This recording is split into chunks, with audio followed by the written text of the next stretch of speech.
आज आईकडं पुन्हा जायचं होतं, कारण आईला थोडीशी आमची मदत पाहिजे होती. तिनं आधी खरंच सांगितलेलं मला मदत पाहिजे त्यावेळेला ये म्हणून. पण मी आज चालले होते भक्तीचे पप्पा आणि मी. आणि हे आमच्या गावाचा शेजारचा रयतचा साखर कारखाना आहे बघा. आणि इथूनच जायला लागतं आईकडं. मग घरी गेले तर आईची स्वयंपाकाची गडबड चाललेली. म्हटली एकदा स्वयंपाक करून घेते म्हणजे मग काम करायला मोकळं. आईला काम करायचं होतं की तिचं गवत भरायचं होतं जनावरांच्यासाठी, कारण तिच्याकडं पण जनावरं आहेत आणि ती एकटी असल्यामुळे तिला आता कोण मदत करू लागणार. म्हणून मग हे गवत ट्रॅक्टरने आणून ओतले घराजवळ. आणि पावसाचं वातावरण होते काय होते म्हणून तिनं झाकलेलं. त्या दिवशी एकदम पावसाचं वातावरण झालेलं, पडला थोडासा पण जास्त नाही पडला भिजायसारखं. तर त्याच्यावरचा आता कागद वगैरे तिनं झाकून ठेवलेला काढायचा होता. भक्तीचे पप्पा म्हणत होते थांबा मी काढतो, तर नाही, तिची ती शिडीचं लावून वर चढली बघा. अजून ह्या वयात आई माझी खूप काम करते, म्हणजे तिच्या वयाच्या मानाने ती जास्तच काम करते. पण तिला म्हटलं तर अगं थांब हळूहळू कर, तर नाही, ती म्हणते हळूहळू होतं का पटपट करायचं, असं तिचे पहिले विचार आहेत. अजून पण मला तिच्या एवढं काम जमत नाही. हे शेड आहे घराला लागूनच, तिचं शेड आहे बघा. आणि तिची जनावरं आहेत ही शेडमध्ये. ही 2-3 जनावरं आहेत तिची. हे छोटं पिल्लं आहे. तिच्या जनावरांना तिच्याशिवाय जास्त कोणाची सवयच नाही, त्याच्यामुळे अजून आम्हाला पण ओळखत नाही बघा कसं मारायलाच येतं या, एवढं छोटं असून पण.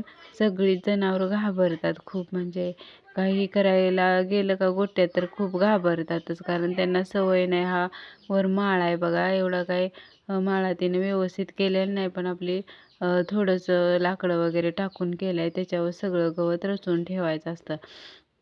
मग भक्तीचे पप्पा माझ्याकडे देत होते आणि मी आतमध्ये टाकत होते. आणि मग आतमध्ये रचून ठेवायचं सगळं आणि मग तिथून मग वर टाकायचं आणि वर रचायचं. असं मग ते तिला एकटीला जमणार नव्हतं आणि म्हणून तिला मी म्हटलेलं मागच की मी येते तुला मदत करू लागायला, की त्यावेळेला सांग म्हणून भरायच्या वेळेला.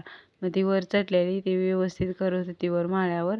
मला ती भीती वाटत होती, पण ती म्हटली मला सवय आहे, मला नाही भीती वाटत, म्हणून ती सगळं लावत होते गवत. मी फक्त तिच्या हातात देत होते आणि भक्तीचे पप्पा खालून देत होते, वर टाकत होते आणि मी मग तिच्याकडे देत होते. आणि मग थोडा वेळ परत लावून झाल्यावर बसलो. ऊन खूप वाढायला लागलेलं, कारण आता होळी जवळ आले ना, त्याच्यामुळं ऊन खूपच वाढायला लागले. मग थोडं ऊन लागत होतं.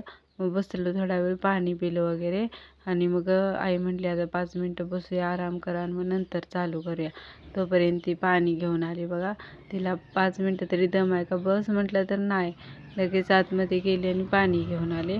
मग पाणी वगैरे पिऊन झाल्यानंतर खूप बरं वाटलं. असा उन्हाचा झटकाच बसला होता, तेवढं पाण्यानं जरा थोडं बरं वाटलं.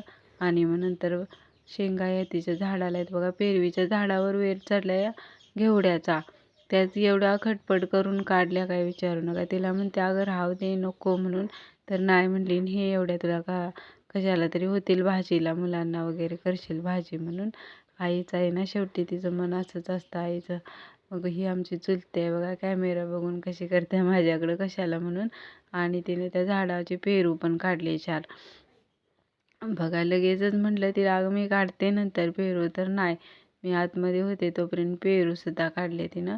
हे पेरू खूप छान आहेत, एकदम गोड असे लागतात. आम्ही खाल्ले भरपूर वेळा आणि मुलांना दिले तिनं 2-3 आणि मी पण 1 खाल्ला. मग कारण सर्दी झाली तरी मला मोह आवरलाच नाही.